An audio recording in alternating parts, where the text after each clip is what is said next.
Mas o que é? Para mim, o melhor esquema que tem no mundo é 4-4-2. Que você varia com ele porque você quer.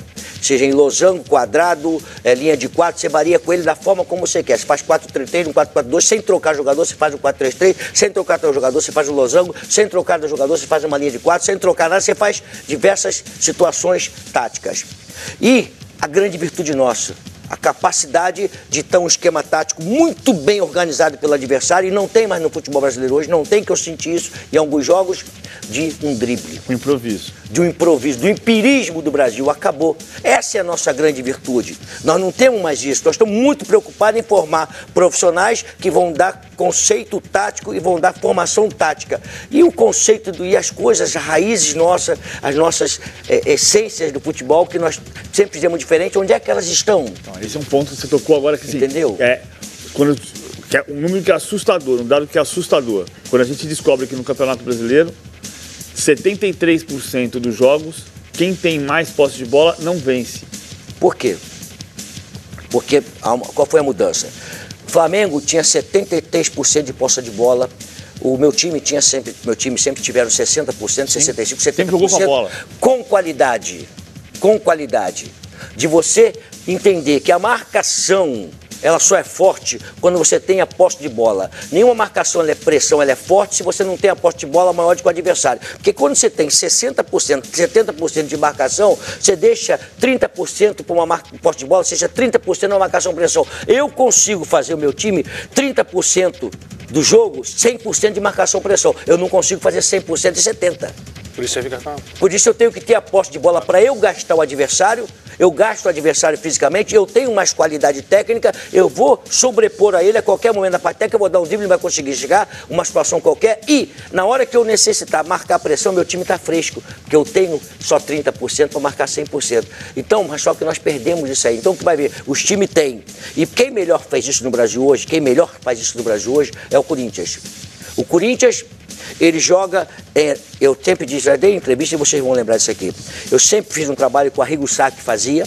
Olha só o que eu vou falar aqui de negócio de estudo de futebol. Eu passei 15 dias na Itália vendo o treinamento do Milan, para entender porque o Milan jogava em um terço do campo. O Milan jogava com o time achatado de frente para trás e de trás para frente. Ele dividia o treinamento, um campo de futebol, em 3 terços e ocupava seu time sempre 1 terço do campo. E eu passei a fazer esse treinamento aqui no Brasil e o meu time jogava desta forma. Só que mudou. Aí veio a modernidade. Nós avançamos muito fisicamente no mundo, os jogadores eram muito melhor preparados, a velocidade do jogo mudou bastante. Então, hoje é 4 espaços do campo. Você joga mais hoje em 20 metros, 25 metros. Você vai ver o time do Corinthians joga com o Jô atrás da linha do grande círculo aqui E a defesa já está no meio campo. Da linha do meio campo aqui, já quase na intermediária, e a defesa jogando em 20, 25 metros. Do campo, você tem 100 metros, vai dar quanto? Mais compactado. Mais compactado. E com isso os adversários não conseguem entrar, por quê? Porque não tem mais a qualidade. Se eu tivesse qualquer time que jogasse com 25 metros de distância, eu matava ele de 6, 7. Porque eu ia fazer 6, 7 gols nele. Porque ia fazer o toque, a ultrapassagem e o drible. Não tinha como marcar, só que hoje não tem. E o Corinthians descobriu isso. É um time, que nego diz que o time do Corinthians é frágil, não é frágil. Não é frágil, o nego se engana. Existem enganos que as pessoas fazem que uma mentira se torna verdade. O Corinthians tem 9 jogadores de seleção. 9 de seleção. Caixa quê? Seleção. Fagner o quê? Seleção. O zagueiro central o que é? Balbuena. Parabéns. O lateral esquerdo. O Arana. É de quê? O Jadson. Jogou seleção. O Marquinhos. O outro volante lá, Gabriel e Michael. O Michael, seleção de base. O Jô, Copa do Mundo. O Rodriguinho colocado agora. Seleção paraguaia. Cara, então como é que o time do Corinthians é fraco? Agora, o Romero também é da seleção. Romero da seleção, como é que o time do Corinthians é fraco? Agora, então é uma coisa que não dá para entender.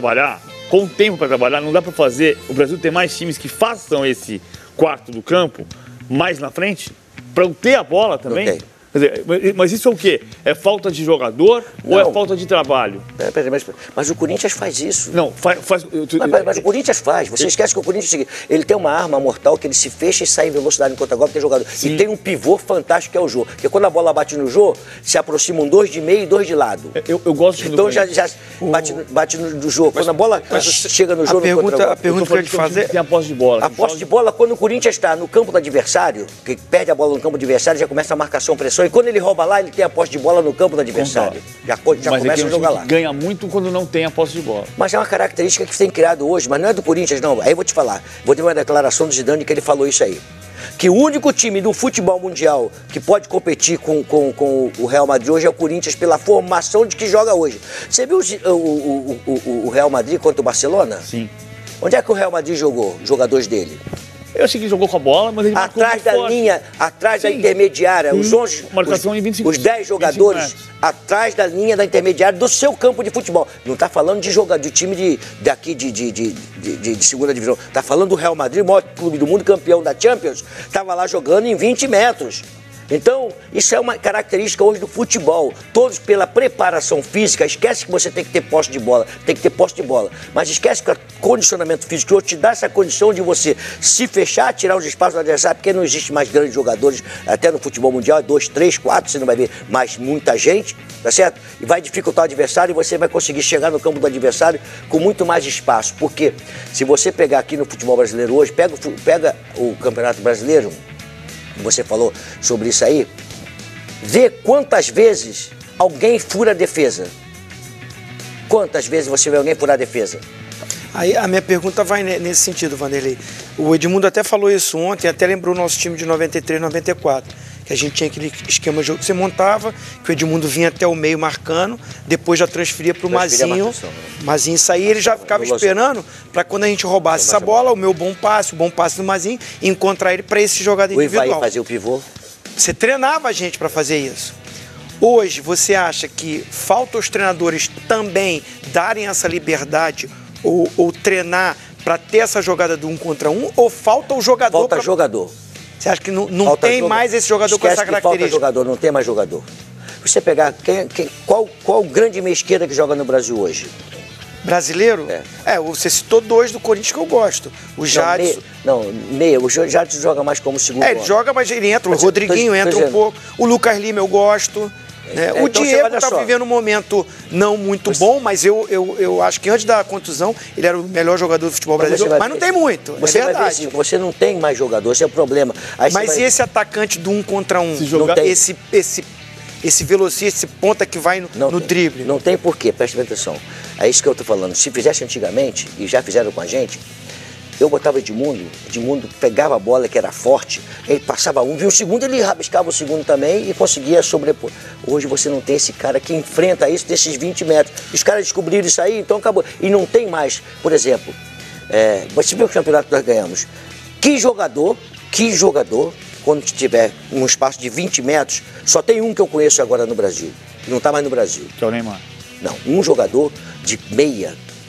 Só um, que quanto mais gente próximo, mais ele era genial, que é o Paulo Henrique Ganso. Paulo Henrique Ganso, quanto mais espaço no campo, ele era ruim. Quanto menos espaço dentro do campo, que mais tivesse 7, 8 jogadores na frente dele, ele ia descobrir alguém. Isso não tem mais. De você descobrir uma metida para o Ivaí descobriu uma metida numa diagonal, isso acabou.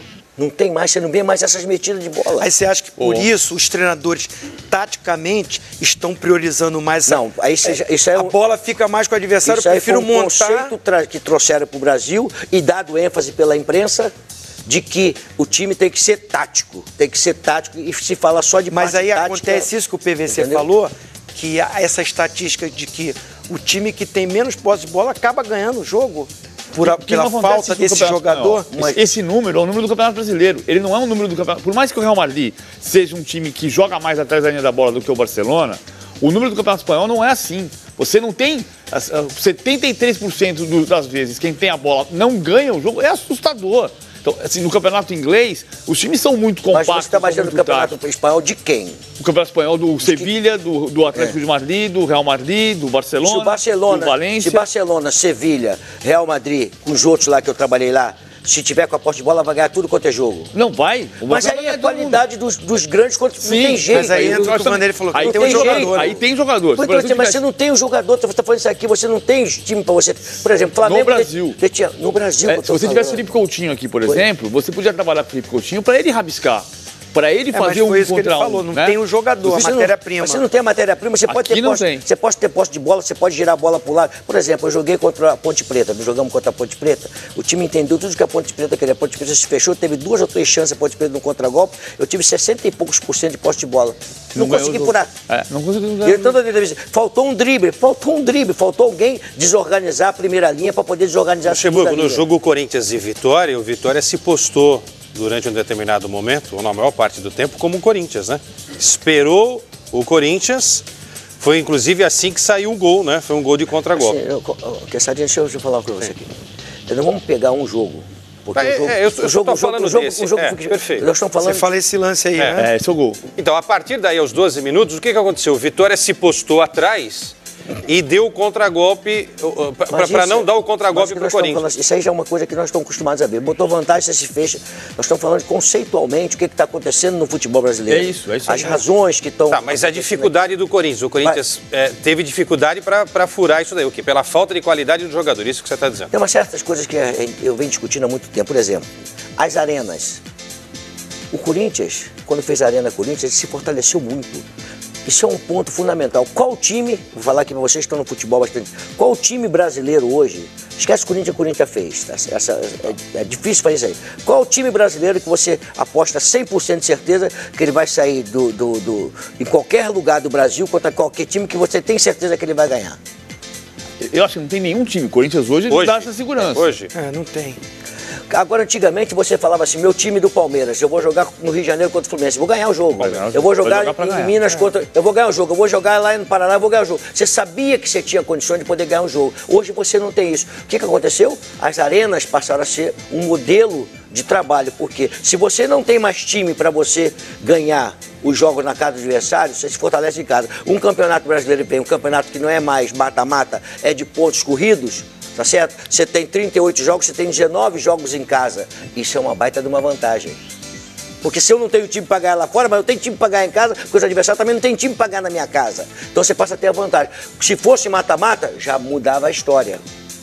Já mudava um pouquinho a história do pontos corridos. Eu concordo. Sabe? Mesmo assim, o Corinthians, mesmo em casa, ganha jogos em que ele não tem a bola. Ele entrega a bola para o adversário. O time do Corinthians é bom. Eu não estou discutindo a qualidade do Corinthians, não. Concordo com a avaliação que você fez dos 9 jogadores com passagem por seleção. Tudo isso é verdade. Mas o estilo do Corinthians eu me planto atrás da linha da bola, eu marco em 25 metros, eu recupero e vou atacar o mais rapidamente possível. Eu perco a posse de bola e venho marcar aqui atrás. Ontem, a conta que a gente está fazendo, o Corinthians teve 20 jogos no campeonato. Dos 20 jogos, 12 ele teve menos posse de bola do que o adversário. Os 8 que ele teve mais a bola que o adversário, ele ganhou 3. Empatou 4 e perdeu 1. Eu falei uma coisa para vocês, entendeu? O Corinthians descobriu o Brasil. Você não tem time hoje para furar retranca, muito difícil. Então, se ele descobriu esse modelo, por que eu tenho que ter um modelo diferente? Então, que eu possa ter... Se eu mudar um modelo, eu vou ter... Se o Corinthians começar a jogar querendo ter posse de bola no campo do adversário, os adversários vão fazer com ele o que ele faz com os adversários. Mas então nós matamos a nossa escola. Oi? Então nós estamos matando a nossa escola. Mas é isso que nós estamos discutindo aqui. Nós estamos deixando de fazer jogadores embaixo, na base.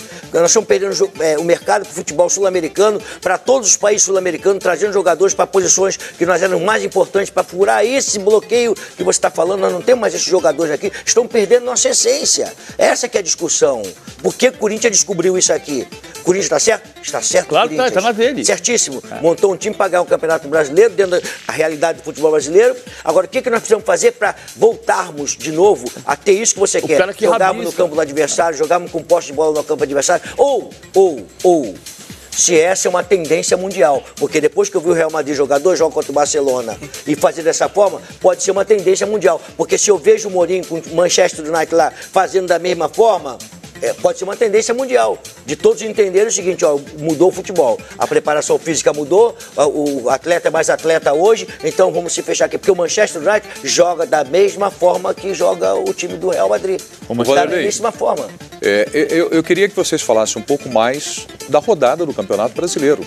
Nós tivemos aqui a 21ª rodada do Campeonato Brasileiro. O Wagner Mancini, por exemplo, na discussão depois da vitória do time dele contra o Corinthians, ele fez até um questionamento. Parece que o Vitória não venceu o jogo, foi só o Corinthians que perdeu, né? E essa discussão aqui também só se fala do time do Corinthians. Onde foi que o Vitória venceu a partida?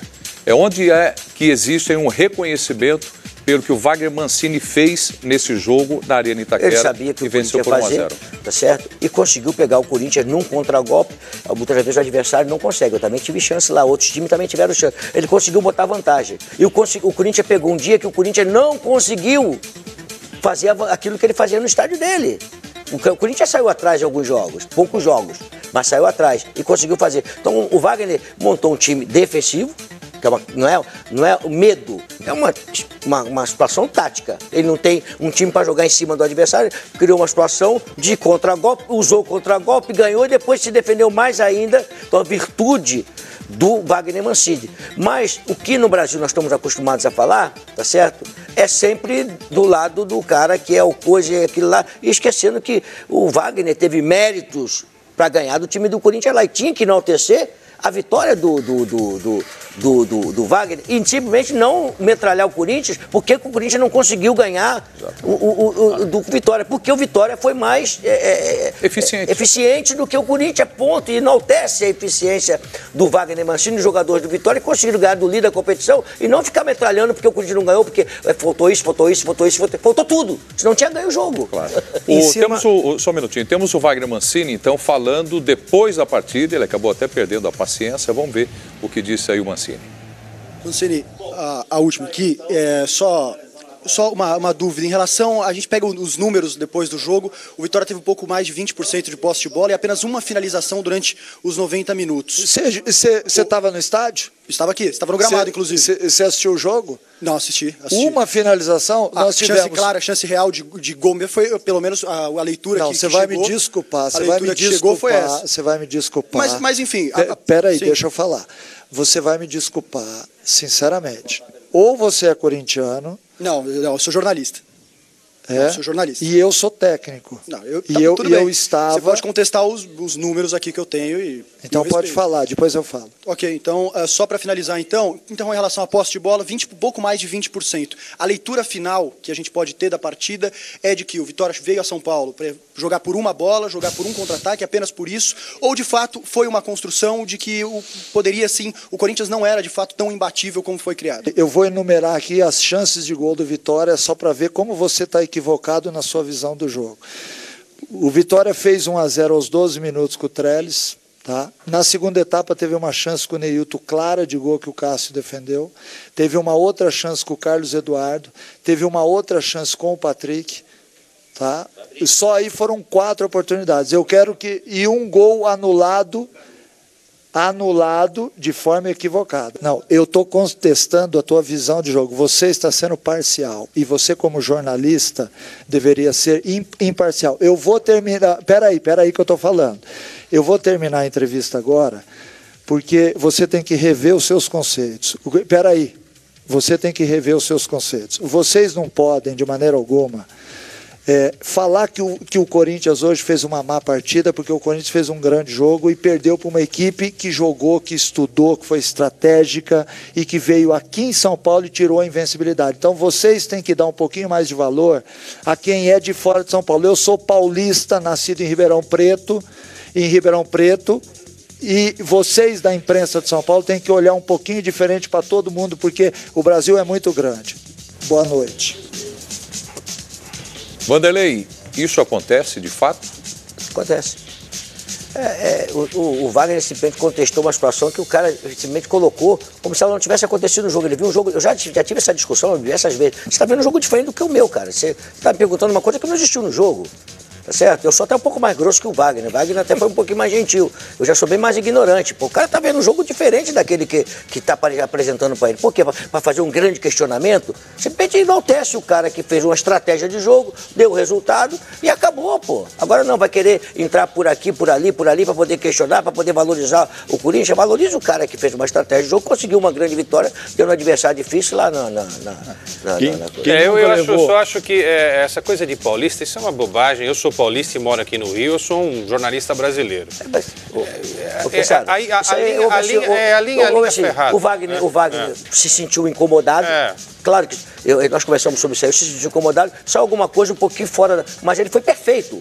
Não, saiu alguma coisa que saiu um pouquinho fora do tom jornalista. Ele pode ser corintiano, pode ser palmeirense, pode ser... Agora tem que ser imparcial. E essa imprensa paulista, paulista, na pergunta, viu? Ele tem que ser imparcial. Mas aí vem o seguinte, mas nós sabemos que tem muitos jornalistas que não são, que na hora tá com a camisa por baixo. Você já teve problema já com o repórter? Muitos que tem camisa por baixo mesmo, usa camisa por baixo e vem perguntar te dando uma metralhada. Quem nunca levou uma invertida do Luxemburgo numa coletiva põe o dedo aqui, que já vai fechar. Fechou. Já todo mundo levou. Quem nunca tomou uma dura dessa do Vanderlei? Quem nunca levou uma invertida do Vanderlei Luxemburgo? Só pra fechar.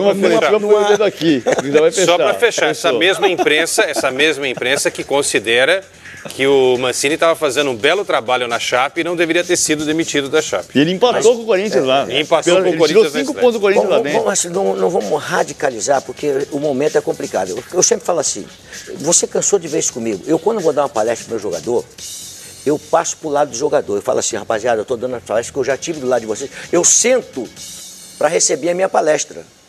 Porque eu fui jogador de futebol. Então eu sento lá e falo assim, eu estou falando isso aqui porque eu quero ser, sabe, como é que eu receberia a palestra do Luxemburgo? Então eu falo, vou me transportar para você. Quantas vezes eu fiz isso aqui? Várias vezes. Várias vezes. Então, quando você faz uma situação dessa aqui, você tem que tentar passar para o lado do cara que está lá, pressionado, acabando uma série de circunstâncias, e foi bem pancada em cima, acho que tem que estar preparado. Mas é muito legal. O cara vem, eu passei de botar aquele negócio de fone no ouvido lá, e acabou com esse negócio de fone. Você botar o fone lá, o cara te botar num pau de sebo, subir e descer com você toda hora aqui. O cara tá lá no ar-condicionado, tranquilo, assistir o jogo na televisão e falar, ô Luxemburgo, e que não sei o que, isso aqui. Aí eu falei, a partir de hoje não coloco mais esse negócio. Foi até com o Vanderlei Nogueira, meu xará, né? Porque eu entendi aquilo uma covardia. Tá certo? Você tinha que ficar 1h30 após o jogo, você sabe como é que funciona, botar 20 minutos... Fiz isso algumas vezes com você. Botar 20 minutos de um, 20 minutos do outro, 20 minutos do outro, e o cara dissecando você, tá certo? Falei, peraí, vocês são jornalistas pra quê? Pra segurar o microfone? Não. Vocês são jornalistas pra me perguntar e responder pro cara que tá lá em cima. Pergunta se ele tem algum gancho pra ele lá. Você pergunta agora, vocês vão contratar um cara de 50 mil reais, botar no lugar de vocês aqui, pra ficar segurando o microfone, pro cara ficar lá 20 minutos segurando o microfone. Aí foi quando começamos a criar um pouco, aí imagina que eu tomei de pancada por causa disso. Primeiro que eu levei dele foi um dia que faltava um jogo pra ser campeão paulista, tinha vencido o Ituano, o Zinho jogava nesse time, e eu falei alguma coisa na linha de... Como é que você se sente quase campeão? Quase campeão, coisa nenhuma. Já faltava um jogo, tinha ganhado do Santo André. Não. Ganhando do Ituano, a torcida invadiu o campo. Não, a primeira vez eu falei. Tá. A primeira vez eu falei. A primeira a primeira de muitas. Ozinho, a gente tem aqui uma série de elogios a fazer ao trabalho do Luxemburgo, até pelas conquistas que ele já teve, e todo mundo já sabe, né? Conquistas do Campeonato Brasileiro, e principalmente aquele time do Palmeiras, em que vocês trabalharam juntos, que era um encanto ver aquele time jogar. Agora, não tem nada para você contar para a gente, por exemplo, de gente que não gostava de ouvir o Luxemburgo falar, que não gostava da pré-eleição dele, ou alguma coisa que ele fazia de errado naquele time do Palmeiras? Ele me mandou embora da concentração uma vez. Por quê? Não, mandei ele mais uns 3. Mandou eu, Roberto Carlos... Edilson? Não, eu, Roberto Carlos, Amaral e Flávio Conceição. Por quê? E numa reta final de decisão. É que o Valdir Moraes foi lá no quarto dele, acalmou ele e tal, aí foi Sampaio, foi o Sampaio, foi todo mundo. Rapaz, você não sabe o que esses caras fizeram lá, rapaz. Não, sabe o que arrumaram um negócio lá que eles pegaram... Ele também levava a gente pra concentração, ficava uma semana lá em Atibaia. Aí sabe como é que é? A molecada, meu amigo, faz Os caras brincando com o instrutor, arrebentaram o quarto todo, Amaral, com o Roberto Carlos e tudo. E aí botaram extintor, botaram tudo com aquele pó, tudo quanto é cartão. Eu falei, meu Deus do céu. O segurança foi falar com o chefe, né? Ele, o quê? Ó, fulano, você pode arrumar suas coisas? Vai, Pano sai. de bunda, Aí os caras, pega os seus panos de bunda aí e vai embora. Aí vieram falar comigo, pô, e eu e o Vanderlei, a gente sempre, assim... Tinha uma afinidade. Tinha um respeito, o treinador e o jogador, mas a gente tinha uma afinidade, uma leitura de jogo. O Vanderlei sempre me utilizou muito. E aí eu fui falar com o Vanderlei, pô, Vanderlei, foi isso, tal. O Vanderlei já tava bravo naquele dia, mais do que é.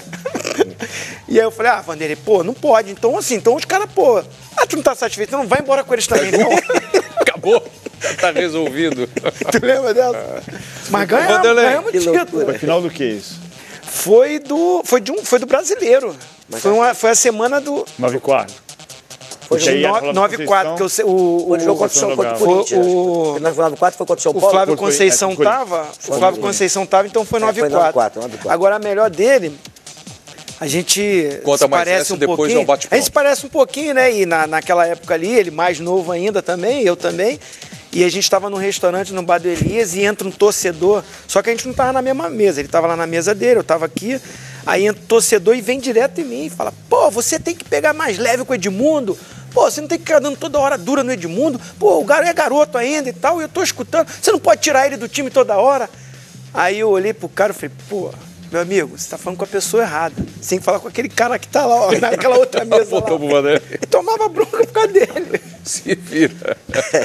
Mas aquele time me deu dor de cabeça, mas era muito bom. Ô, Vanderlei, você conhece o nosso quadro aqui, o Bate Pronto? O quê? Nós temos um quadro aqui chamado Bate Pronto. Só foi pra fazer um aquecimento contigo, a minha conversa aqui. Só pra segurar aqui. um pouquinho. Deixa eu voltar um pouquinho no assunto, que eu acho que ele é muito importante. Existe exagero de ambas as partes, né? Acho que precisa haver um pouco mais de bom senso também, um pouco mais de respeito, tá certo? Que perdemos muito respeito, foi perdido muito pós-Copa do Mundo, respeito com os profissionais brasileiros.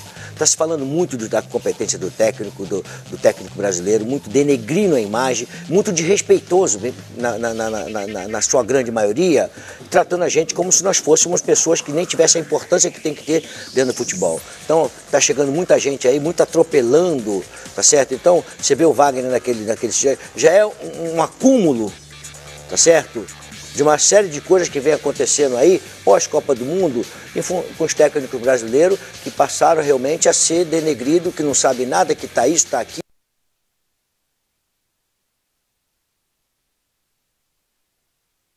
Continuidade. Acabou a discussão, acabou aquela discussão. Ela não pode continuar de passar a ser ali uma perseguição. Aí dana tudo, aí estraga tudo. Perfeito. Vamos para o nosso quadro agora, o Bate Pronto. Vamos lá. A gente vai ter uma conversa aqui, frente a frente. Pergunta rápida e resposta direta. São 5 perguntas que nós preparamos, está aqui no papelzinho, que eu vou passar para você agora de todos os tipos. Algumas são umas menções, qualquer tipo de menção que eu faça, você sai na resposta naquilo que você entendeu. Tá certo? Vamos embora? Vamos lá. Então vamos lá.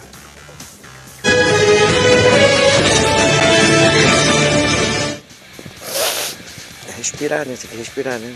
Vanderlei, várias conquistas, muitos títulos, grandes equipes que você dirigiu, Palmeiras, Corinthians, Flamengo, Real Madrid, Seleção Brasileira. O que mais você quer? Qual é o seu objetivo? Ganhar.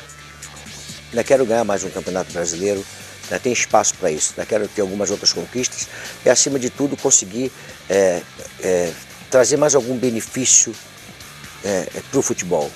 Tá certo? Já deixei muita coisa, mas deixar mais alguma coisa pontuada. E a minha discussão, em cima do que eu falei anteriormente aqui, é uma valorização dos técnicos brasileiros com o conhecimento que nós temos dentro da modernidade que dizem que no futebol brasileiro nós não estamos acompanhando. Isso é um ponto importantíssimo de nós evoluirmos e eu quero contribuir com o futebol brasileiro nesse sentido.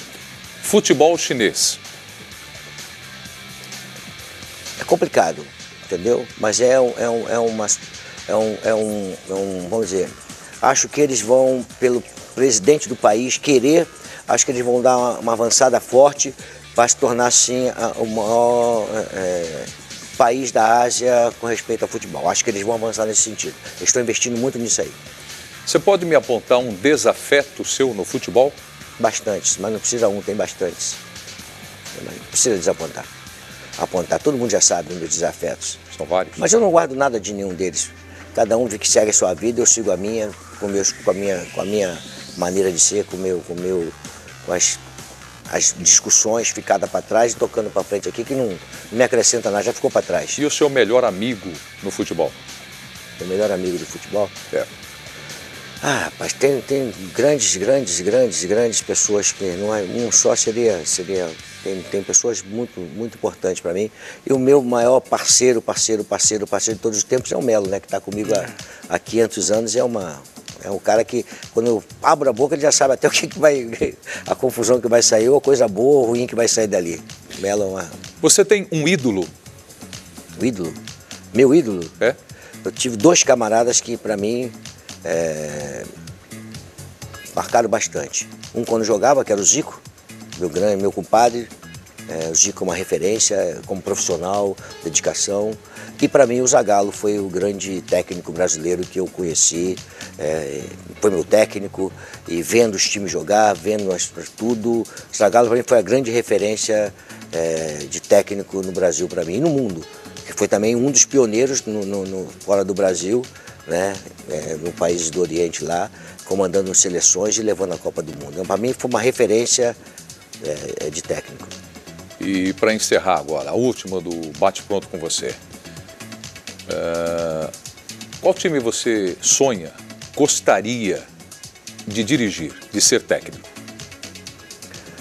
Rapaz, assim, pela minha trajetória, né, teve, assim, a nível profissional, das coisas que eu já fiz, ficou faltando alguma coisa. Eu acho que o São Paulo foi, assim, uma situação que ficou mal engembrada, assim, né? Sempre tiveram algumas possibilidades, eu não pude, depois nunca calhou, e eu acho que criou-se, assim, até por falar muito nisso, alguma coisa que foi distanciando.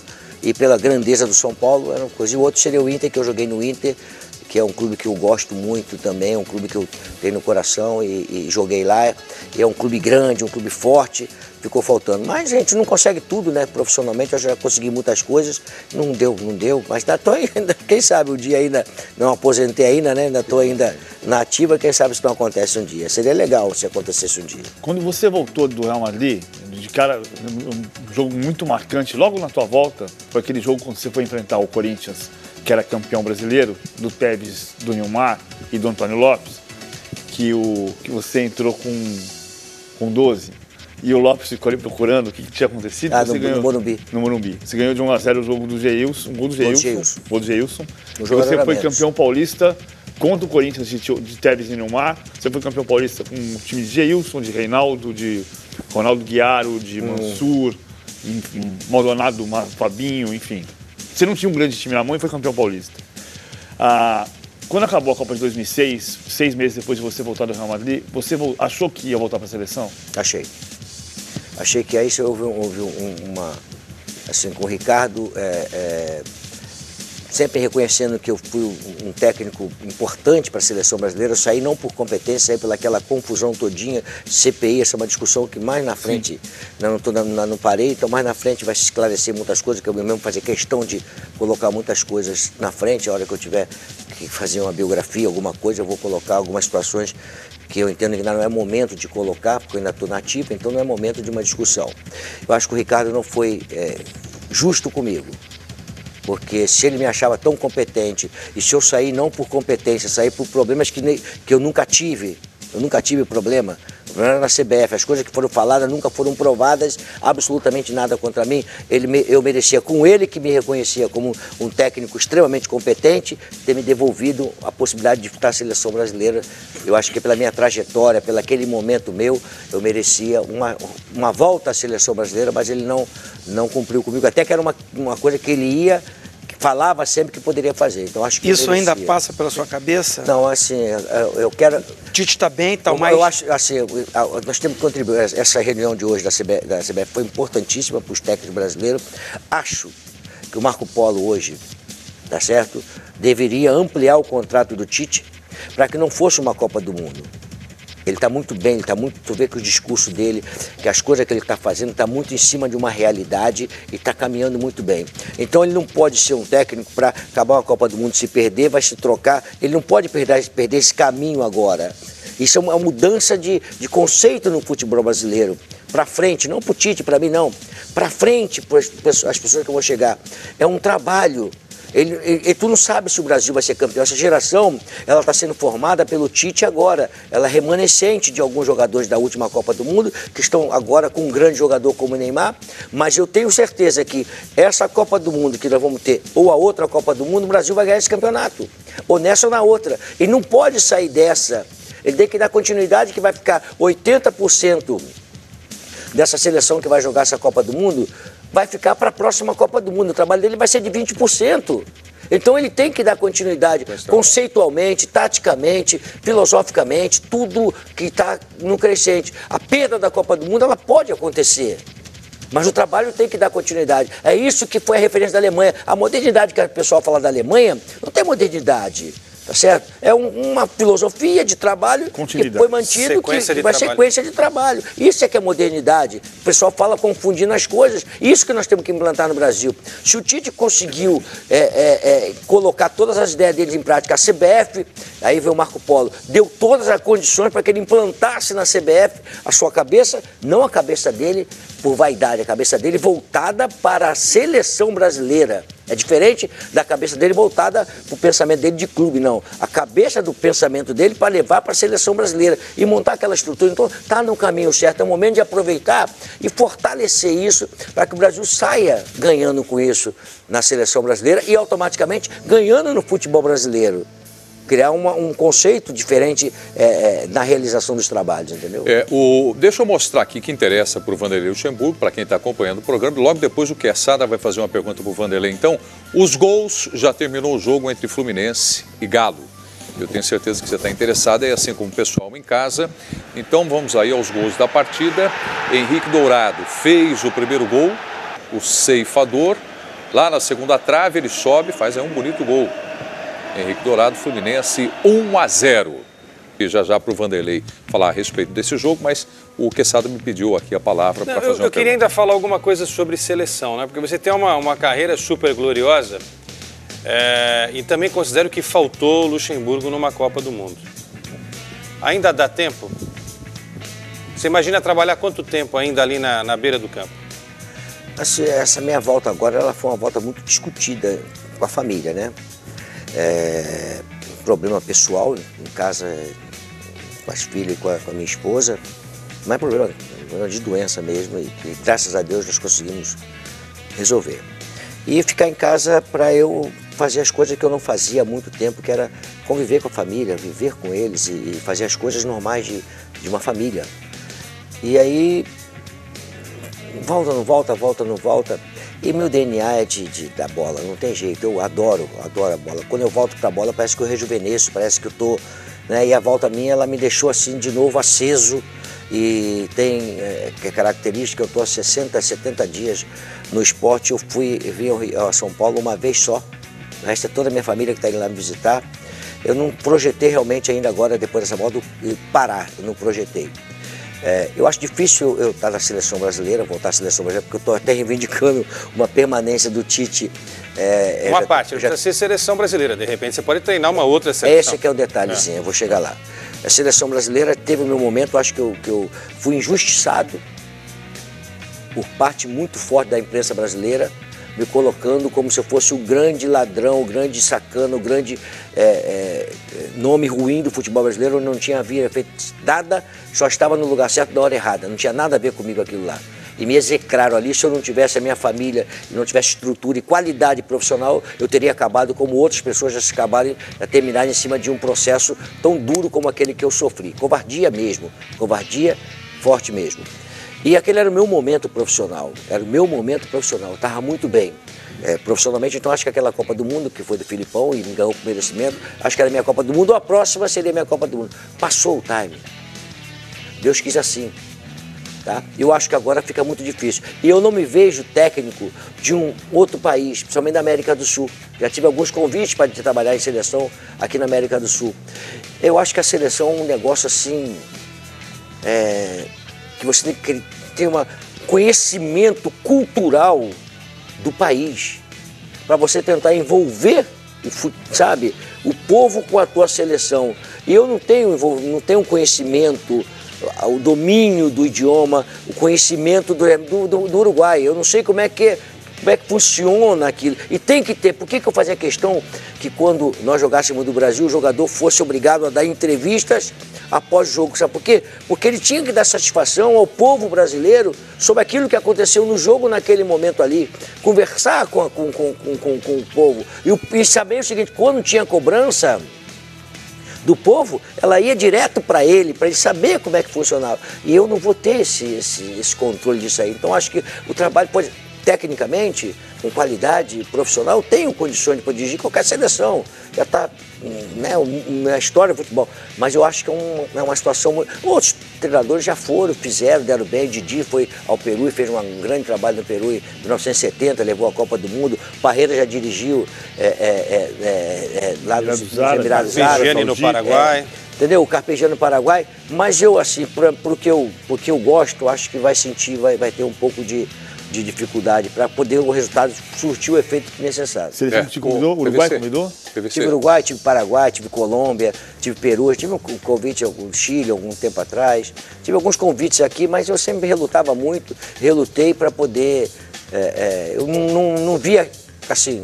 Não sei se daqui para frente, de repente, por querer disputar uma Copa do Mundo, não passar em branco uma Copa do Mundo, tiver um convite, eu até vá, mas eu acho assim muito complicado. Tá, é que eu tenho que fazer um intervalo, né? E aí, na sequência, então, a gente continua conversando com o Vanderlei Luxemburgo, é o nosso convidado do Boa Noite Fortes desta segunda-feira. Intervalo é rápido, até já. Rally dos Sertões. O rally mais emocionante do país vai passar aqui. Vamos lá, né? De 20 a 27 de agosto, boletins diários, à 1 da tarde, no Fox Sports 2. Com Booking.com você acha o melhor lugar para ficar. Para férias ensolaradas e viagens de fim de semana. E se tiver que cancelar... Chegaram, na verdade, várias perguntas. Destacamos uma para sua participação agora aqui no Boa Noite Forte. Então, Vanderlei, uma pergunta para você que vem do telespectador. Vamos lá. Boa noite, pessoal. Meu nome é Jason, sou de Pelotas, Rio Grande do Sul, torcedor do Chavante, Brasil de Pelotas. E a minha pergunta vai para o professor Lucha. Sabia se ele ficou com alguma mágoa aí na sua última saída do Flamengo, por tudo que aconteceu, a diretoria não tenha dado muito valor para o seu trabalho que estava sendo executado. Essa é a minha pergunta. Desejo a todos um ótimo programa. Valeu. Maravilha. Muito obrigado pela sua participação, pela pergunta, Vanderlei. Não ficou nenhuma mágoa, não. Foi uma coisa que, na oportunidade, eu achei que foi uma felicidade deles muito grande no trato das coisas e muito em cima dessa coisa do técnico mesmo, né? De envolvimento do técnico. Envolvia uma série que não deve ter sido feita agora, né? Houve uma tratativa, vamos mudar para ter multa, não vamos mudar para ter multa. Agora você vem, aí eu tinha recebido uma proposta do São Paulo uma semana antes, o próprio Carlos Miguel Aidar veio publicamente, falou que queria me levar para lá. Eu falei que não ia fazer um negócio desse porque eu estava muito bem. Aí houve assim, uma semana depois, em função de discussão de vai ter multa, não vai ter multa, alguma coisa para lá, mudar para não sei o quê, houve um desconforto de colocação de palavras e aí simplesmente eles me tiraram de lá sem mais nada, tá certo? Até eu não entendi, mas é uma coisa meia de Flamengo mesmo, mas eles estão fazendo um grande trabalho administrativamente agora dentro do futebol. Tem alguns equívocos que eu acho que tem acontecido, independente do Zé Ricardo ter ficado bastante tempo, mas essa diretoria trocou muito técnico, não implantou uma situação, também se baseou muito em resultado e com uma coisa que foi discutido hoje, que é com respeito, são multas rescisórias, tá certo? Eles começaram a colocar que o Laço só podia assinar contrato com multa de um mês e não é bem isso para outros, tá certo? Agora com a Rueda com certeza não foi dessa forma. E é uma coisa que tem que ver na discussão dos técnicos agora brasileiros, né? Privilégio de fora, como é que não é, então. Mas eu não tenho nada contra eles, não. Ficou para trás já. Gente, tem um assunto que a gente não pode deixar de tratar no programa aqui. O tempo está passando e está ficando em branco aqui. Quem vai ser o próximo técnico do Vasco da Gama? Né? Mais um técnico caiu nesse Campeonato Brasileiro. Começa o segundo turno e Milton Mendes não é mais o técnico do Vasco. Quais são as informações que vocês têm? O que o Vanderlei tem a falar a respeito desse assunto também? Mas Vanderlei, antes do Milton Mendes, Vanderlei foi um nome cogitado, né? Na época que houve a primeira mudança esse ano, o Vanderlei foi um nome cogitado. Hoje os nomes que apareceram muito fortemente foram o Zé Ricardo e o Jorginho, porque os dois estão parados, estão desempregados nesse momento. A informação que eu tenho, não é que não vá ser, mas a informação que eu tenho é que o Zé Ricardo tem uma viagem marcada para a Itália no dia 1º de setembro e em primeira análise, bom, não recebeu convite nenhum, mas no caso de receber, ele tem essa viagem que seria um problema. Está marcada. No fundo tem um negócio que assim, tem que pensar se o Vasco da Gama hoje é uma oportunidade ou uma roubada. E essa pergunta vai estar na cabeça de todo mundo que recebeu o convite. Deixa eu ver aqui, deixa eu olhar para ver onde é que eu vou pisar. Então o Zé Ricardo tem compromissos particulares e o Jorginho não foi chamado, né, Zinho? Ainda não foi chamado, né, Zinho? Para um não é roubada. Quem quer uma oportunidade no futebol seria legal esse desafio do Vasco. O Valdir, por exemplo. Valdir Bigode. Valdir Bigode que vai assumir, não é? Qual é a chance do Luxemburgo de quem quer iniciar uma carreira? Até o final de semana, né? Não foi isso que o Eurico Miranda disse? Por um jogo, ou dois, ou três. Dois, ou três, ou quatro. O próximo jogo é o clássico contra o Fluminense no Maracanã, domingo. Sábado, né? Acho que é sábado o jogo. E deve ser o Valdir, que já na minha época eu estava lá com o Jorginho, já era o treinador interino do clube.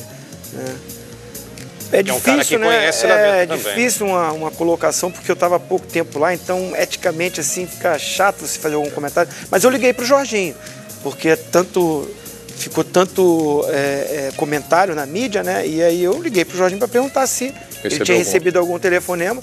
Ele estava indo para São Paulo e falou que o telefone dele não tocou. Inclusive, ele estava no aeroporto junto com o Zé Ricardo também. Pergunta para ele também se já não tocou dele. Eu vinha pro programa, então eu tinha que saber logo dos dois, né? Ambos me falaram que não tinham recebido nenhuma ligação.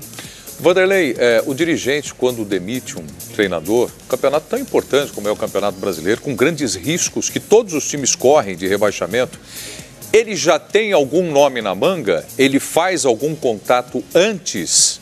Geralmente é assim? Ou isso não tem nada a ver? Com certeza, com a coisa vai caminhando, ele vai para o mercado começar. E uma coisa que tem que mudar, é que ele começa a receber telefonema de uma porção de empresários já colocando uma porção de treinadores na cabeça dele, porque acha que vai acontecer a derrota, e se acontecer aquela derrota, todo mundo já imagina que vai perder o técnico, então já começam a oferecer para ele, o mercado começa a ficar bem ávido, e aí já começa a oferecer para ele técnicos, dirigentes técnicos a todo momento aí para isso aí. Eu acho muito ruim, Deixa eu falar uma coisa assim que eu acho. Quantos clubes você acha nesse Campeonato Brasileiro, o Corinthians disparou, mas que começaram o Campeonato Brasileiro com condições de poder ganhar o Campeonato Brasileiro? Com condições? Que demonstrou condições, na minha opinião, o Corinthians. Não, clubes que... Não. Antes de começar o campeonato, sim. Vamos começar o campeonato. Quantos clubes vocês acham que começaram com condições? 3 mais o Corinthians. 12. Antes de começar o campeonato, né? Eu amplio sempre. Antes. A gente colocaria Flamengo, Atlético, Grêmio... Cruzeiro. Vamos colocar 5 ou 6 clubes que estavam assim, que você olhava elenco e olhava o trabalho e você poderia imaginar. Apontar antes de começar, né? E por que os outros demitiram os caras? Porque se os caras sabem que aquele time vai brigar para aquilo ali e quando um time grande entra na zona de rebaixamento, ele não tem jeito, ele vai trazer toda a pressão da grandeza dele para a zona de rebaixamento. E aí fica muito difícil sair. Só que ele não estava preparado para disputar a ponta e cobra a ponta dele, ele não montou um time para disputar a ponta e joga toda a responsabilidade para cima do técnico, aonde a incompetência foi o dirigente não montar o elenco, o projeto ideal para ser um time para brigar pela ponta. E não ter escolhido o técnico. E joga na responsabilidade as contas na conta em cima do técnico. Porque se chegar para o técnico e falar assim, nosso projeto não é para esse ano, nosso projeto é para o time continuar na primeira divisão esse ano, e ano que vem nós já brigamos para estar para a Libertadores, no terceiro ano brigar para ganhar. Ué, por que você não pode fazer um projeto desse se você não tem essa condição? Só que você não faz. Você monta o projeto para ganhar ontem. E o teu time não consegue ganhar amanhã. Você vai conseguir ganhar ontem. entendeu? Então isso aí é uma grande... Eu só queria falar assim, sobre projetos de coisa, né? Dizer assim, foi uma escolha acertada minha, de sair para um centro diferente. Eu tive alguns convites, solicitações de algumas coisas acontecendo, como foi o negócio do Vasco, mas não tive nenhum convite oficial do Vasco. Nunca o Vasco chegou, alguém do Vasco... Por exemplo, eu acho até que se o próprio Eurico tivesse pego o telefone e tivesse me ligado pela amizade que eu tenho com ele, uma conversa, uma ligação dele direto, talvez até teria me sensibilizado para eu ir. Mas do próprio Eurico me ligando, mas o Eurico nunca me ligou, tá certo? E ligou empresário, isso, aquilo outro, mas o do Vasco da Gama não. É a opção de ir para o esporte. Eu estou surpreso. Eu acho que surpreso e envaidecido com algumas coisas minhas, conquistas minhas. Eu tomei muita porrada, termo certo, porrada, porque o nego falava que eu levava patota para clube que eu ia trabalhar. O Luxemburgo está trazendo a patota dele. E ninguém nunca discutiu a essência do futebol brasileiro, a necessidade de melhorar a qualidade profissional dos clubes, levando os profissionais de ponta e poder implantar uma filosofia, uma situação de preparação de uma equipe para disputar competição. Aí você vai através da parte física e material humano, tá certo? E eu fui ao esporte lá, centro de treinamento excelente, de altíssimo nível, aparelhagem, estrutura fantástica de aparelhagem para você poder trabalhar, não falta absolutamente nada. E o mais surpreendente para mim, profissionais de altíssimo nível trabalhando lá. O meu fisiologista hoje, o Hinaldo, trabalha do meu lado dentro do campo, aí vem a modernidade, para quantificar, para dar quanto tempo eu tenho de trabalho, qual o volume do trabalho, qual a intensidade do trabalho, do meu lado de calção, correndo comigo lá. O assistente técnico, o Daniel, junto com o Lopes que eu levei, a estrutura oferece fisiologista, fisioterapeuta, psicólogo, oferece toda essa condição de você poder realizar um grande trabalho. E eu me sinto assim satisfeito porque todo mundo achava que eu queria levar patota, não. Eu queria que os clubes implantassem isso, porque era uma coisa que ia acontecer em benefício do futebol brasileiro. Não era a patota do Luxemburgo, simplesmente era mostrar para os clubes a necessidade de ter esses profissionais nos seus clubes para poder desenvolver um grande trabalho. Aí eu chego no esporte hoje e vejo tudo isso, eu fico satisfeito. Não, o esporte oferece hoje qualquer técnico e qualquer jogador, olha a surpresazinha, qualquer jogador do Brasil hoje pode ir para o esporte para receber um salário compatível com a sua qualidade a nível de futebol brasileiro, tá certo? Recebendo em dia e com qualidade para você desenvolver seu futebol em condições de poder disputar com um grande centro em condições iguais. Então, a minha ida lá está sendo muito boa, que eu quero aproveitar esse momento para levar todo o meu conhecimento e oferecer ao esporte essa possibilidade de nós avançarmos, não para disputar só o campeonato pernambucano, para nós direcionarmos o trabalho a nível nacional, para direcionar para o Corinthians, para o Palmeiras, para o Flamengo, para o São Paulo, entrar nas 10 equipes elite do futebol brasileiro, para você brigar com a elite, para estar na elite do futebol sul-americano. Estou extremamente surpreso, até o supervisor Alexandre Farias, que dá toda a condição, o dirigente, profissional, um profissional aí, assim, 100% profissional, na acepção da palavra, para oferecer aos profissionais a condição de desenvolver o trabalho. Wanderlei, tem menos de um minuto. Você tem uma pergunta para fazer? Queria falar do Neymar rapidinho. Eu queria falar do Diego Souza. Em 30 segundos? Eu vai, então 30. Vai. Neymar fez o certo, sair do Barça e para o Paris Saint-Germain? Certo, só não sei se o clube certo, mas fez o certo. Pelo desafio. Eu não sei assim... Sair da zona de conforto. Quando eu disputei a Champions, né, a gente tem um pouco da camisa quem vai ganhar. Assim, tipo, sabe, tá, o Liverpool... Bom, respondeu, fez o certo. Respondeu. Para encerrar, então, Diego Souza. Vanderlei falou isso tudo do esporte. Esse foi um motivo, então, do Diego ficar lá. Ele teve proposta do Palmeiras mesmo para sair? Teve proposta. E foi uma decisão da diretoria com ele também quis ficar? Com a diretoria quis continuar. Ele pode jogar mais do que está jogando?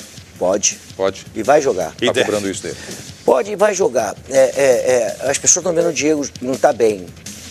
Mas ele estava bem. Então, como é que você pode passar por tudo aquilo que ele passou, seleção brasileira na cabeça dele, convite para o Palmeiras, todo mundo discutindo isso, tá certo? Aí ele não foi, aí vai jogar e daqui a pouco ele não foi convocado. Então, então ele vai ajeitar a cabeça dele de novo, ele vai saber assim, ele sabe que a ida dele não é porque estava jogando, que o Tite colocou ele de centroavante, não, o Tite convocou ele jogando aonde ele está jogando. O Tite usou de atacante, é diferente. Então ele pode ser convocado, jogando, ele está jogando, sem problema nenhum. Só precisa de voltar a render. E ele vai voltar a render. Ele tem certeza, eu tenho certeza que ele vai voltar a render, sem dúvida nenhuma. A questão é só de momento. Vanderlei, muito obrigado pela sua presença aqui no Boa Noite mais uma vez. Eu que agradeço, é um prazer muito grande estar com vocês aqui, com meu filho aqui.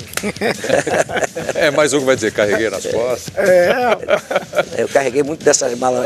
Pelo menos fui hoje, a geração de técnicos. Desculpa, rápido, aguenta aí, hein? Já tinha 3 gerações que eu trabalhei, falei, não, aí não dá, aí é muita coisa, 3 não, 3 é muito. Hoje lá tinha 3. Então, maravilha, valeuzinho, Quesada, PVC, muito obrigado pela sua companhia. Na próxima segunda-feira, 9 da noite, estaremos de